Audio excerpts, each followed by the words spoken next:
Dear viewers, tailored monetary system के अंदर आज हम करेंगे identification of and recognition of other four sounds in stage 2। The first is यानी कि एस की आवाज़, र, are,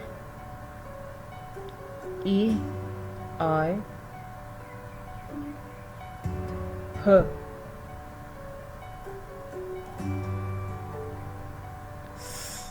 sun, rose, A, ice cream, फ, पेंसिल। तो ये सेकंड स्टेज पे जो चार आवाज़ें होंगी वो होंगी स, र, ई, ह। तो आइए अब वीडियो क्लिप देखिए जिसमें मैं आपको बताऊंगी कि हम राइटिंग को कैसे फैसिलिटेट करेंगे। तो ये वीडियो गौर से देखिएगा, इसमें हम ट्रेसिंग भी करेंगे और साउंड भी प्रोड्यूस करेंगे। डियर व्यूअर्स, ये हमारी जो लेसन नंबर 2 है जिसमें हम आइडेंटिफिकेशन और रिकग्निशन ऑफ अल्फ़ाबेट्स करते हैं। लेसन 2 में हम मज़ीद 4 नेक्स्ट जो स्टेज आएगी, जब बच्चा पहले वाली स्टेज जो कि आपको पिछली वीडियो में आप देख चुके हैं, जब नेक्स्ट स्टेज आएगी तो आपने बच्चों को कौन सी साउंड सिखानी है या कौन से फनीम्स जो है वो सिखाने हैं, ताकि इवेंचुअली सारी स्टेजेस के कवर करने के बाद वो इस काबिल यकीनन हो जाएंगे कि they will be able to read, वो पढ़ने के काबिल हो जाएंगे। And this is the beauty of this system. So पहली जो साउंड है, और उसी तरह जैसे कि मैंने आपको बताया था कि राइटिंग को भी हमने फैसिलिटेट करना होता है। तो राइटिंग को फैसिलिटेट करने के लिए इनिशियल स्टेजेस में आप लोग क्या करेंगे, तो दोबारा से मैं आपको बताऊंगी कि इंडेक्स फिंगर और मिडल फिंगर को पेंसिल की शेप में इस तरह से आप लेके आएंगे और उसके बाद आप ट्रेसिंग करेंगे और ट्रेसिंग करने के बाद साउंड प्रोड्यूस करेंगे। ऐसे करेंगे।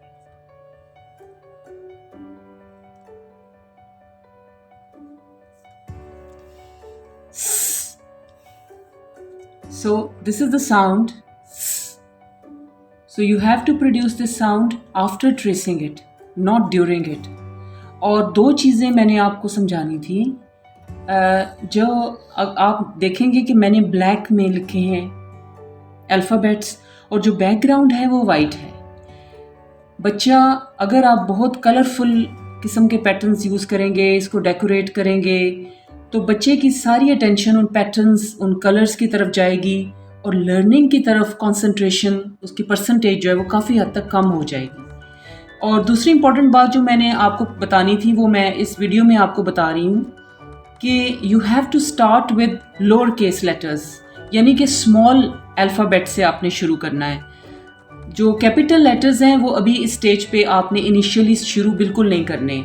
इसकी एक रीज़न ये भी है कि जो कैपिटल लेटर्स हैं उनको हम या तो सेंटेंस के शुरू में लिखते हैं या किसी प्रॉपर नाउन के लिए लिखते हैं, तो ज़्यादा हमारा यूसेज जो है वो स्मॉल लेटर्स का है। इस वजह से आप बच्चों को इनिशियल स्टेज के ऊपर यही सिखाएं। So I repeat the practice, then I move to the next alphabet.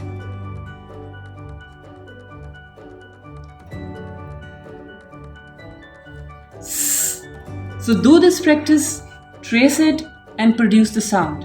Let's proceed to the next.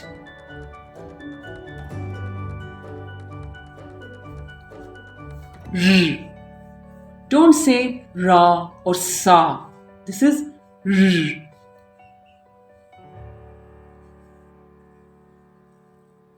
R. So let's move to the next. So this is small I.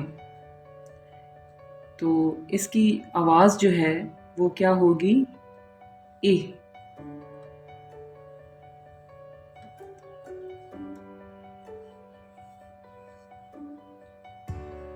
ए,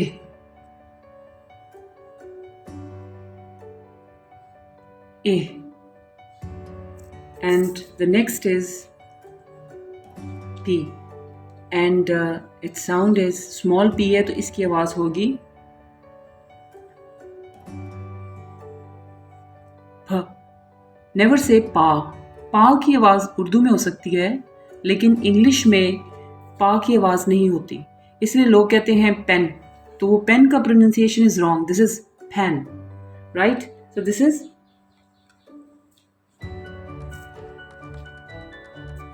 भ,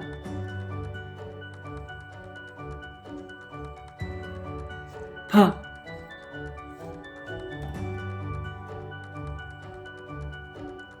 भ। तो ये small P, जिसे छोटा P है, तो इसकी आवाज़ होगी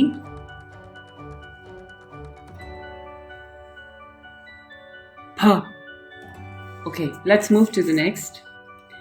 सो डियर व्यूअर्स, मैंने आपको बताया कि इस स्टेज पे हमने अब जो सेकंड स्टेज है फोनिक्स की, हमने 4 आवाज़ों को समझना है और बच्चे को अब इस स्टेज पे हमने 4 आवाज़ें सिखानी है। लोअर केस लेटर्स यूज़ करनी है, यानी कि छोटी ABC यूज़ करनी है, स्मॉल अल्फ़ाबेट्स यूज़ करने हैं, और हमारा जो मटेरियल हम यूज़ कर रहे हैं वो जितना डल होगा वो ज़्यादा कलरफुल ना हो, क्योंकि बच्चे की अट्रैक्शन कलर्स की तरफ ज़्यादा जाएगी। जब आप कलर रिकग्निशन सिखाएंगे तो वो प्रैक्टिसेस मैं आपको करवाऊंगी साइट की सेंस को इम्प्रूव करने के लिए, सेंसोरियल एक्सरसाइजेज, इंशाल्लाह वो वीडियोस भी आएंगी। और इस वीडियो के बाद प्लीज़ देखते रहिएगा, मोटर स्किल्स को इम्प्रूव करने वाली वीडियो आ रही है और ये आपके बच्चे के लिए बहुत ज़्यादा ज़रूरी है, बहुत ही ज़्यादा इम्पॉर्टेंट है ये, तो प्लीज़ इसको मिस ना कीजिएगा, क्योंकि मोटर स्किल्स पे उसकी बहुत सी बच्चे की एक्टिविटीज़ डिपेंड करती हैं। चीज़ों को, रिफ्लेक्सेस को शार्प होना चाहिए उसके, कि फ़ौरन चीज़ों को समझने, अंडरस्टैंडिंग कर सके, और लिखने में उसको प्रॉब्लम कम से कम पेश आए इनिशियल स्टेजेस के ऊपर, शुरू के जो इब्तदाई मराहल हैं, तो उसके लिए मोटर स्किल का इम्प्रूव होना बहुत ज़रूरी है। इसके फ़ौरन बाद जो वीडियो होगी वो मोटर स्किल्स पे इंशाल्लाह होगी, तो प्लीज़ देखते रहिएगा। तो अब आपको मैंने 4 साउंड्स बताई हैं जो कि सेकंड स्टेज में फोनिक्स सिखाते हुए आपको देखनी है। तो let's practice it once again, और फिर आपको ये मैं बताऊंगी कि इस तरह से फोनिक्स या अंग्रेज़ी सिखाने का फ़ायदा क्या होता है। तो वो भी आपको पता चलेगा कि आपका 2.5 साल का बच्चा रीड कर रहा है, जबकि यहाँ 10-12 साल के बच्चे को समटाइम्स रीडिंग नहीं करनी आ रही होती। सो लेट्स रीकैप, ये किस्म का रीकैप है। इस स्टेज में आपने क्या करना है, आपने इसी तरह अपने बच्चे के साथ प्रैक्टिस करनी है।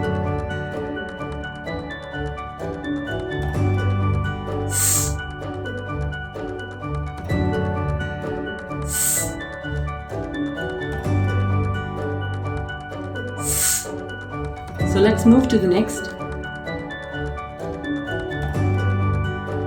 Eh. Eh. Eh. Eh.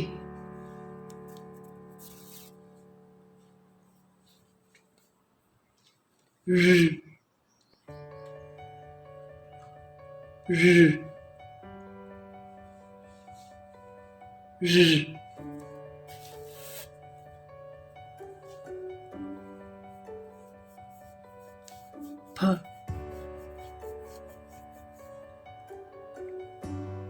P.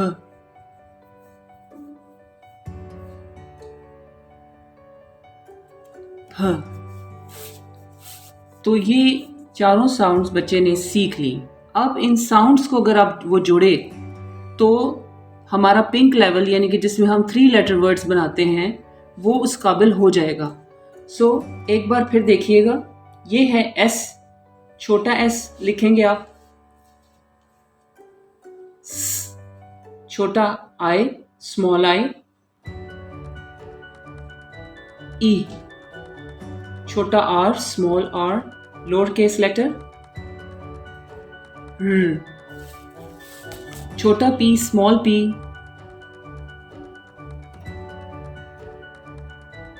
भ। So let's see the words. यहां पे आइए और ये देखें, र, ए, भ, रिप, ए, प, सिप। तो इस तरह छोटे छोटे वर्ड्स बच्चा समझने के काबिल हो जाएगा। तो इसके बाद आप बच्चे को थोड़ी सी प्रैक्टिस में डालें। आप कहें where is, don't say S. मैं आपसे कह रही हूँ कि छोटे बच्चे को इस स्टेज के ऊपर अल्फ़ाबेट्स के नाम नहीं कहने, बल्कि साउंड्स और उनकी शक्ल की रिकॉग्निशन होनी चाहिए. So you say where is, he'll say here is, where is p, where is p, he'll say here is p, which is e, this is e, where is r, here is r. So keep on doing this practice with your child. This is the stage 2 of letter identification.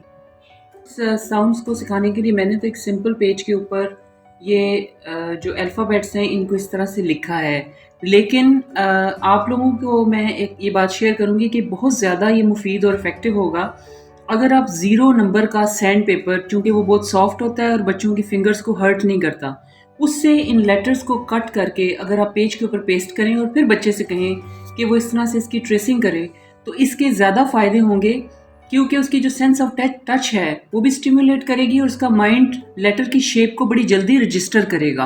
तो ये activity आप ज़रूर कीजिएगा. So dear viewers, do this practice with your children. अपने बच्चों के साथ ये प्रैक्टिस करें और मुझे प्लीज़ अपना फीडबैक दें. अगर आपके कोई सजेशंस हैं तो मैं उनके लिए उनको भी वेलकम करूँगी. Subscribe my channel and give me your comments. Thank you so much.